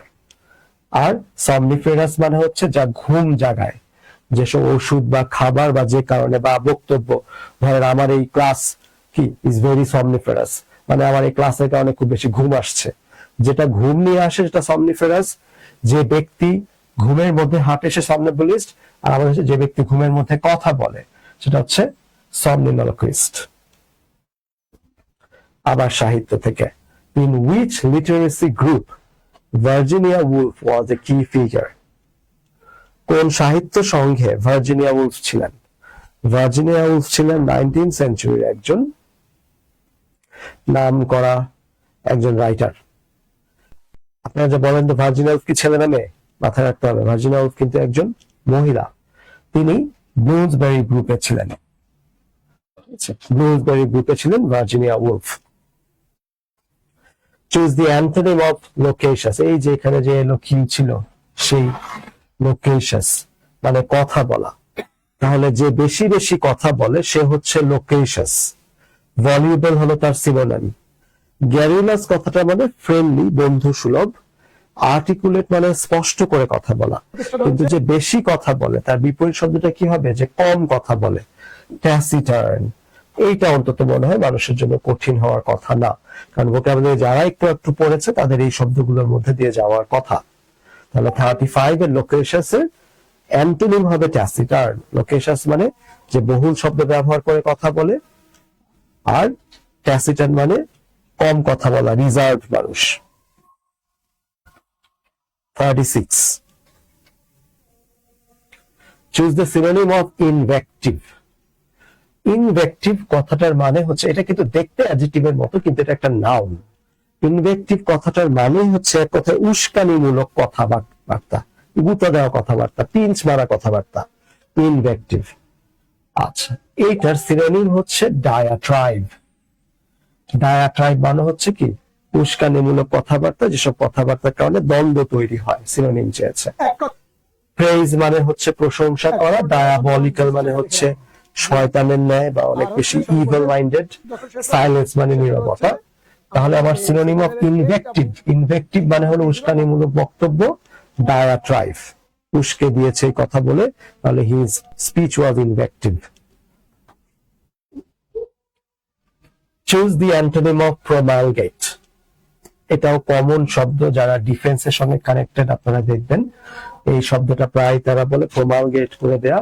এই প্রমালগেট মানে হচ্ছে প্রকাশ করে দেওয়া, to know, to make known, যেন সবাই জেনে যায়, এই অর্থ বলা হয় প্রমালগেট করা। ওরা তার অ্যান্টোনিম চেয়েছে, তার মানে কি এটাকে সাপ্রেস করা, চাপা দেওয়া। প্রমালগেটের অ্যান্টোনিম হচ্ছে সাপ্রেস করা, চাপা দেওয়া। প্রমালগেট মানে প্রকাশ করে দেওয়া, ঘোষণা করে দেওয়া না। প্রপাগেট মানে হচ্ছে প্রোপাগ্যান্ডা করা, কোন একটা নির্দিষ্ট থিওরিকে ছড়িয়ে দেওয়া। অ্যাডভার্টাইজ মানে বিজ্ঞাপন দেওয়া। ডিগনিফাই মানে মর্যাদা বৃদ্ধি করা। হ্যাঁ, যদি বাই চান্স এখানে একটা সিনোনিম চাইতো তাহলে আমরা হয়তো অ্যাডভার্টাইজ এটার উত্তরে বলতে পারতাম। 38. Which of the following is a figure of speech that involves exaggeration? অতিরঞ্জন। এইটাও যারা একটু বিসিএস এর মতো করে পড়েছে, যাদের একটু লিটারেচার ডিভাইস গুলো সম্পর্কে পড়া আছে, তাদের জন্য এটা কঠিন হওয়ার কথা না। এক্সাজারেশন, অতিরঞ্জন, আমাদের চলতি বাংলায় বলতে হয় চাপাবাজি, অতিরিক্ত বলা। আমি তোমার জন্য আকাশের চাঁদ নিয়ে আসতে পারি, আসলে সম্ভব না, আবেগে বলে ফেলেছি। এই ধরনের কথাকে বলা হয় এক্সাজারেশন। এইটাকে আমরা হাইপারবোলের সঙ্গে কানেক্ট করি। অ্যানালজি মানে হলো কোনো কিছু দুইটা শব্দের মধ্যে সম্পর্ক স্থাপন, তুলনামূলক সম্পর্ক।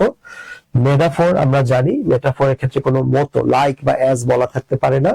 যেমন বাংলাদেশ ক্রিকেট দল, এক একটা প্লেয়ার হচ্ছে বাঘের বাচ্চা, বাঘের বাচ্চার মতো বলিনি, সরাসরি বাঘের বাচ্চা বলেছি। এগুলো হলো মেটাফর। পার্সনিফিকেশন, নাম দেখে বোঝা যায়। ঈশপের গল্পে আমরা যেগুলো দেখি, শেয়াল, কুকুর, কাক, এরাও কথাবার্তা বলে, যে মানুষ না, ব্যক্তি না, কিন্তু ব্যক্তির মতো করে আচরণ করে, সেগুলোকে বলে পার্সনিফিকেশন। যেমন গাছগুলো সন্ধ্যাবেলা মাথা নুয়ে দাঁড়িয়েছিল, সাহিত্য ব্যবহৃত হয়। গাছ তো কখনো মাথা নুয়ে দাঁড়াবে না, এই ধরনের ব্যবহারকে বলে পার্সনিফিকেশন। আর এক্সাজারেশন হচ্ছে hyperbole. 39. Which of the following is not a novel?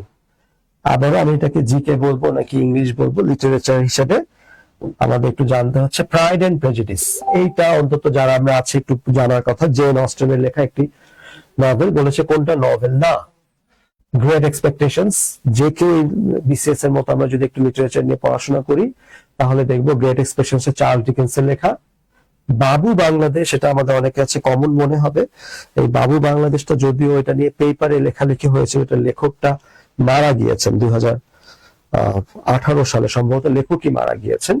এটা একটা নভেল ছিল। আর দি ওয়েস্টল্যান্ড হচ্ছে টি.এস. এলিয়টের লেখা একটি কবিতা। তাহলে which of the following is not A novel? The wasteland হচ্ছে একটি কবিতা, এটা নভেল না, উপন্যাস না।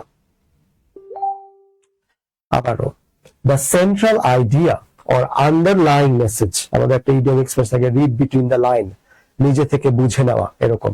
the central idea or underlying message conveyed by a text is referred to as its.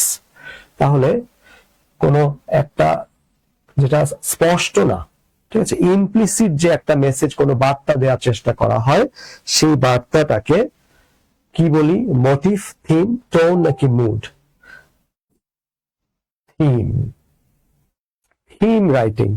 এটা আপনাদের কারো যদি কার সাথে থাকে, আপনারা যারা রিসেন্ট সময় ইন্টারমিডিয়েট লেভেলও কিন্তু এইচএসসি লেভেলে কিন্তু থিম রাইটিং বলে একটা টপিক ছিল, ঠিক আছে? এটা আপনাদের পড়তে হয় যে থিমটা হচ্ছে যেই কথাটা ক্লিয়ারলি বলা আছে সেটা না, রিড বিটুইন দ্য লাইন্স ইডিয়মটার মতো, যেটা আপনি বুঝে নিতে পারছেন সেটা হলো থিম। আর মোটিভটা কি? যেই কথাটা ক্লিয়ারলি বারবার বলছে সেটাও মোটিভ, কিন্তু আমি যেটা বলতে চাচ্ছি এটা উল্লেখ করে দিয়েছি সেটা মোটিভ। কিন্তু আমি যেটা বলতে চাচ্ছি কিন্তু এটা উল্লেখ করা নাই, কিন্তু আপনি বুঝে নিয়েছেন, সেটা হলো আপনি থিম বুঝেছেন। টোন আর মুড, এটার মধ্যে একটু সম্পর্ক দেখুন। টোন হচ্ছে লেখক যেই স্টাইলে লেখে, যে ধরনের শব্দ চয়ন করে, রাগ, দুঃখ, কান্না, অভিমান, সেটা হলো টোন। আর মুড হচ্ছে লেখক, যে রিডার, পাঠক এটাকে যেই স্টাইলে রিসিভ করে সেটাকে বলা হয় মুড। তাহলে সেন্ট্রাল আইডিয়া আর আন্ডারলাইং মেসেজটা হচ্ছে থিম। 41, আপনাদের অনেকেরই মনে হতে পারে এটা তো আমি আগে পড়িনি, এবার আনকমন এসেছে। কিন্তু আমরা মনে রাখবো আগে পড়িনি এবার এসেছে, তাহলে কেননা এবার থেকে শিখে নেই, যেন এর পরের বার আমাদের আফসোসটা একটু কম হয়। এটাই আসলে আমাদের লাইফের একটা নিয়ম। আমরা পরীক্ষা দেব, আমাদের মধ্যে ফেলিয়ার আসবে, মাঝে মাঝে মন মতো পারবো না, এর মধ্যে থেকে একদিন ইনশাল্লাহ আমাদের পছন্দ মতো ক্যারিয়ারে আমরা যেতে পারবো, যখন আমাদের প্রস্তুতিটা একটা স্টার পর্যায়ে পৌঁছে যাবে। রিচ লিটারারি ডিভাইস, এই যে এই সিমিলি, মেটাফোর, পার্সনিফিকেশন, এগুলোকে বলা হয় Literary device. is used when a part represents the whole. কোন সাহিত্যিক অংশ বিশেষ ব্যবহার করা হয় যখন কোন একটি অংশ পুরোটার প্রতিনিধিত্ব করে? Irony, alliteration, synecdoche, analogy. এটা হলো সিনেকডেকি। সিনেকডেকি মানে হচ্ছে, মানে ধরেন আমি বললাম চাকা চলছে না। চাকা চলছে না মানে কি? আসলে আমি আমার গাড়ির কথা বলছি, আমার গাড়ি আর চলছে না। তাহলে আমার গাড়ি, চাকা তো থেমে আছে। যখন আমি বললাম, তার মানে আমি কাউকে যখন বলছি ফোনে, আরে চাকা তো থেমে আছে, তার মানে আমি বোঝাতে চাচ্ছি গাড়ি বা আমার বাস থেমে আছে। তাহলে কোনো একটা অংশ, চাকা হচ্ছে গাড়ি বা বাসের একটা অংশ, কিন্তু আমি এটা দিয়ে পুরোটাকে বোঝাচ্ছি, তাই এটা হচ্ছে এ পার্ট রিপ্রেজেন্টস দ্য হোল, এটা হচ্ছে সিনেকডেকি। আইরনি মানে হচ্ছে যা ভেবেছিলাম তার উল্টোটা হওয়া, সেটা হলো আইরনি। ভেবেছিলাম আজকে সবার আগে আসবো, এসে দেখি আমি সবার শেষে, লাস্টে, এটা আইরনি। অ্যালিটারেশন হচ্ছে যখন শব্দের ক্ষেত্রে পরপর একাধিক এই কনসোনেন্ট সাউন্ডের বৃত্ত হয়, একাধিক, যেমন টিকটক, ঠিক আছে, পিং পং, পি বা টি, এই ধরনের বৃত্ত হওয়াটাকে বলে অ্যালিটারেশন। অ্যানালজি নিয়ে আমরা একটু আগে কথা বলেছি, দুটো শব্দের মধ্যে তুলনামূলক আলোচনা। এই 42-তে এসে এতক্ষণে আমরা আমাদের পছন্দনীয়, যেখানে আমি আশা করি আমরা ভালো পরীক্ষা দিতে পেরেছি অবশ্যই, যেটা আমরা কনফার্ম যে এখানে ভুল হওয়ার কথা না, এই জায়গা থেকে প্রশ্ন আছে, neither the students not the teacher. এটা আমরা প্রোনাউনে বারবার পড়ি। সেটা যদি আমি প্রোনাউনের টপিক বলি ট্রু, এটা যদি আমি রাইট ফর্মস অফ ভার্বস এর টপিক বলি ট্রু, সাবজেক্ট ভার্ব এগ্রিমেন্টের টপিক বলি ট্রু। কারণ আলটিমেটলি কি আমি ভার্বটা চুজ করছি, সেটা কি দেখে চুজ করছি? সাবজেক্ট। আমি জানি নিদার, নর, either, or, not only, but also এর ক্ষেত্রে ভার্বটা যার সঙ্গে বসবে তার কাছের সাবজেক্টটা হলো দেখতে হবে। টিচার হচ্ছে কি সিঙ্গুলার, তাহলে এখানে সিঙ্গুলার কি আছে? Neither the students not the teacher, তাহলে এই ওয়ার্ডটা বাদ। To continue, was will, be ভার্বের পরে ভার্বের সঙ্গে আইএনজি বলতে হবে, এটা বাদ। টিচার বি উইলিং টু, তাহলে টেন্স হচ্ছে না, ফাইনাইট ভার্ব হচ্ছে না, বাদ।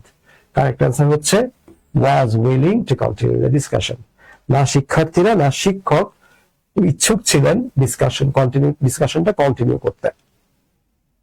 43-তে the manager insisted that, আমরা এটা বারবার দেখেছি, যখনই সেন্টেন্সে দ্যাট আছে, এই দ্যাটটা হয় সিকোয়েন্স অফ টেন্সের দ্যাট, অথবা দ্যাটটা হচ্ছে সাবজাংটিভের দ্যাট।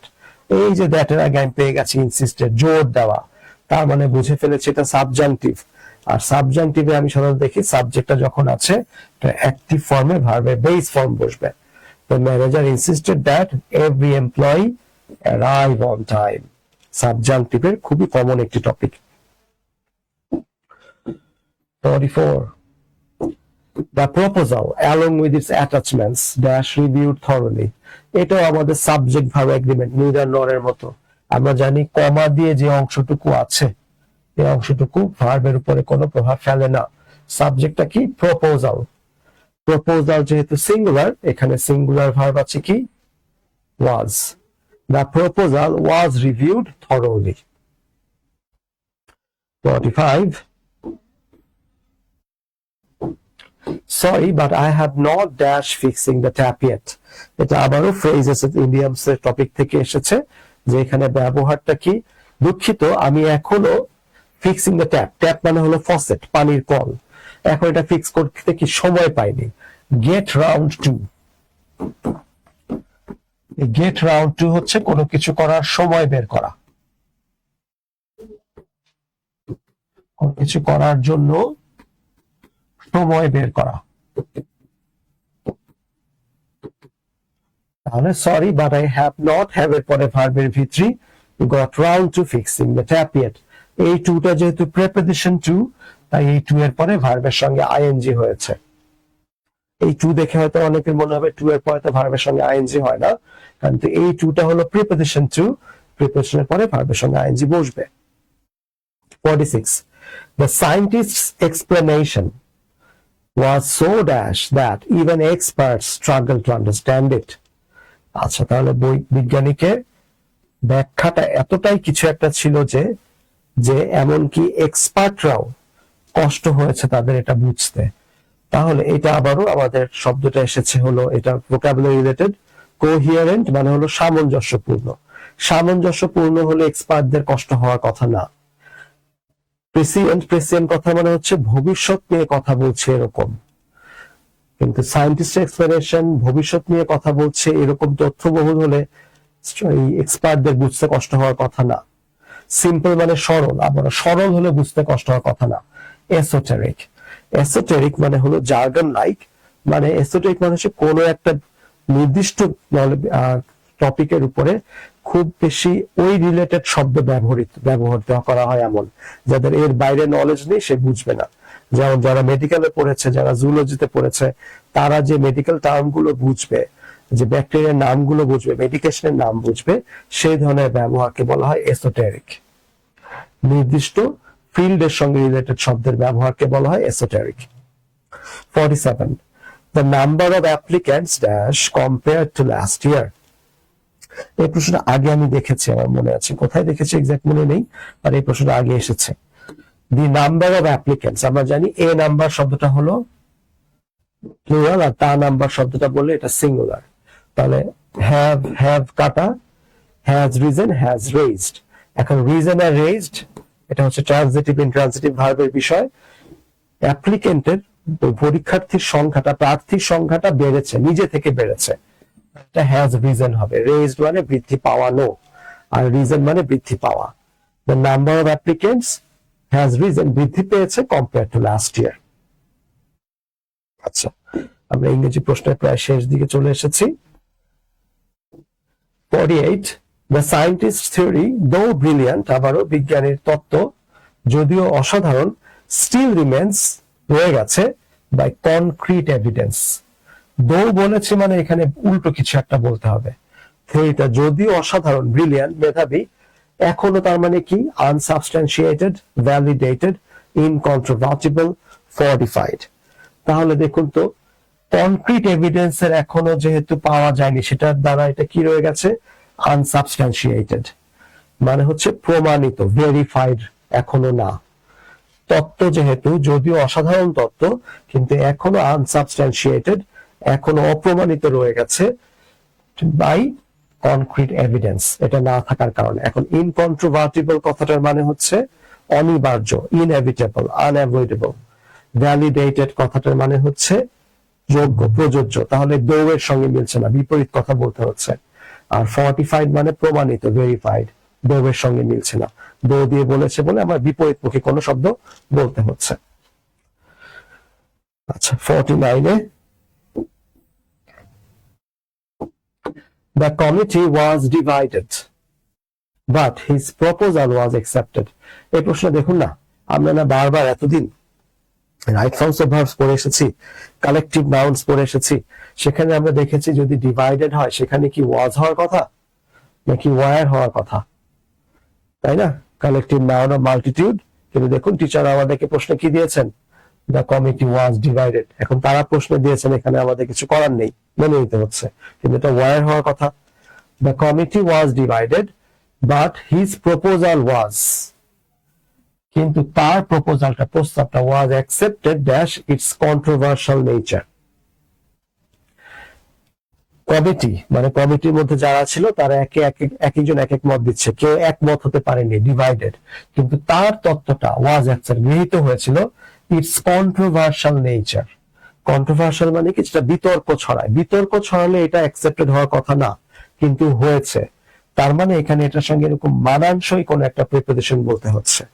এখন ইন লাইট অফ মানে হলো আলোকে, কন্ট্রোভার্সিয়াল নেচারের আলোকে বিতর্কিত বৈশিষ্ট্যের জন্য গৃহীত হয়েছে, আলোকে গৃহীত হয়েছে, এটা কোনো অর্থবহ বাক্য হলো না। ডিউ টু মানে কারণে, একই রকম বিতর্কিত হওয়ার কারণে গৃহীত হয়েছে এটা হওয়ার কথা না। বিকজ এটা হতে পারে না, এটা একটা কনজাংশন, কনজাংশন করে ক্লজ লাগবে, আমার এটা একটা ফ্রেজ। আর অর্থ হচ্ছে না, বিকজ মানে কারণে। Not with standing, not with standing কথাটার মানে হচ্ছে কি সত্ত্বেও, এই কথাটা ইন স্পাইট অফ বলা একই কথা। এখানে ইন স্পাইট অফ হলে আমরা সবাই পরিচিত এই শব্দটার সঙ্গে, প্রিপোজিশনাল ফ্রেজ, এটা পারতাম একটু জানার জন্য যে ইন স্পাইট অফ বলা নট উইথ স্ট্যান্ডিং বলা একই কথা, সত্ত্বেও।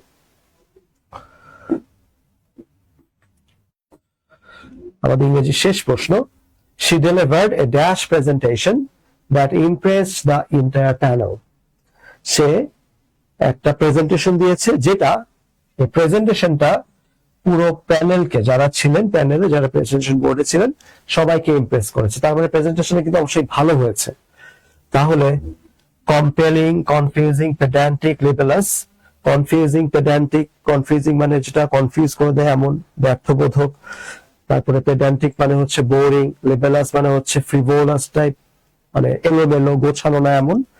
আর কম্পেলিং, কম্পেল করার কথাটার মানে হচ্ছে কাউকে বাধ্য করা, মুগ্ধ করা অর্থে এটা ব্যবহৃত হয়। His speech was compelling মানে মুগ্ধকর। যেহেতু তারা ইমপ্রেসড হয়েছে, তার মানে তাদের প্রেজেন্টেশন হলো কম্পেলিং। এই প্রশ্নটাও আগে কিন্তু প্রিভিয়াস ইয়ারে আসা কোনো প্রশ্ন আমার ক্লিয়ারলি মনে পড়ছে। She delivered a compelling presentation that impressed the entire panel. তাহলে এই ছিল আমাদের ইংরেজি প্রশ্ন সমাধান। এর সঙ্গে আমাদের আজকের পরীক্ষার, সিনিয়র অফিসারের পরীক্ষার সবগুলো প্রশ্ন সমাধান হলো। আপনার সঙ্গে মিলিয়ে দেখবেন, মিলিয়ে আপনাদের উত্তরে কত মার্ক হতে পারে সেটা অনুযায়ী রিটেনের জন্য প্রয়োজন হলে প্রস্তুতি নেবেন। কিন্তু একটা অনুরোধ, আশাহত হবেন না, কারণ একটা পরীক্ষায় আপনার লাইফকে ডিফাইন করে না, আরো পরীক্ষা আছে। আপনি আপনার মতো প্রস্তুতি নেবেন। এই ভুলগুলো থেকে নিজেকে মানে তিরস্কার করবেন না, এই ভুলগুলো থেকে নিজেকে, যেগুলো আপনি পারেননি সেগুলো শিখে নেবেন। কারণ আজকে যেটা পারেননি, কালকে আবারও সেরকম কোনো পরীক্ষা, আবার একই রকম কোনো একটা প্রশ্ন আসবে, তখন যেন ভুল না করি। এবং আপনি বুঝতে পারছেন যে আমার সময়টা কিভাবে ভাগ করতে হবে। আমি কোনোটাতে হয়তো অনেক বেশি সময় দিচ্ছি, ওই সময়টা আমার প্রয়োজন ছিল না, বা ওই সময়টা হয়তো আমি কাভার করে ফেলেছি অলরেডি, এখন আমার সময় এসেছে একটু লিটারি ডিভাইস গুলো কিন্তু মনে হচ্ছে সিমিলি, মেটাফরে, হাইপারবোল, এগুলো কতগুলো পড়বো, এগুলো এক সপ্তাহের পড়া। লিটারারি ডিভাইস, কোটেশন, এগুলো এক সপ্তাহের পড়া। এক সপ্তাহ বিসিএস এ যেগুলো এসেছে এগুলো ভালো করে পড়লে আপনি পড়ার মতো কিছু পাবেন না, একেবারে সত্যি কথা। এগুলো দেখে ভয় পাওয়ার কিছু নেই, ঠিক আছে? সবাইকে ধন্যবাদ ক্যারিয়ার ম্যাপের সঙ্গে থাকার জন্য। আসসালামু আলাইকুম।